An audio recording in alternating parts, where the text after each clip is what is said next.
छत्रपती शिवाजी महाराज यांच्या कार्यनीतीचं वर्णन करणारी आज्ञापत्र ही रामचंद्र पंत अमात्य यांनी लिहिली आहेत.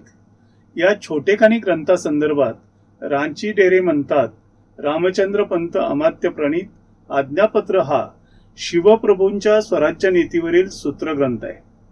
पातंजल योगसूत्रांचे योग विषयात वा नारद भक्ती सूत्राचे भक्ती क्षेत्रात जे स्थान आहे तेच स्थान शिवकालीन स्वराज्य नीतीच्या क्षेत्रात आज्ञापत्राला द्यावयास हवे. शिवछत्रपतींनी भारताच्या इतिहासात जे युगांतरकारी कर्तृत्व गाजवले आणि स्वराज्याचा जो महान आदर्श निर्माण केला त्याचा रहस्यार्थ ज्यात घनीभूत झालाय असा ग्रंथ म्हणजे आज्ञापत्र. शिवछत्रपतींच्या चरित्र चिंतनात आणि त्यांच्या जय जयकारात आम्ही मराठी माणसे तनमनधन विसरतो. त्यांच्या संस्मरणाने आमच्या तनमनावर अष्टभावांची फुले फुलतात. त्यांचा वारसा सांगताना आमच्या शब्दात काळाला आव्हान देण्याचे सामर्थ्य येते आणि त्यांच्या विराट व्यक्तिमत्वाच्या रहस्याचा साक्षात्कार घडावा म्हणून आमचे समूह मन नित्य उत्कंठित होते.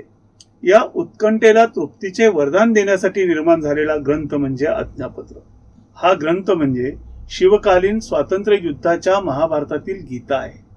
ही मध्यकालीन मराठीतील आज्ञापत्रे आणि त्यांची आजची उपयुक्तता सांगणारी मालिका म्हणजे छत्रपती शिवाजी महाराज यांची आज्ञापत्रे. पाहायला विसरू नका.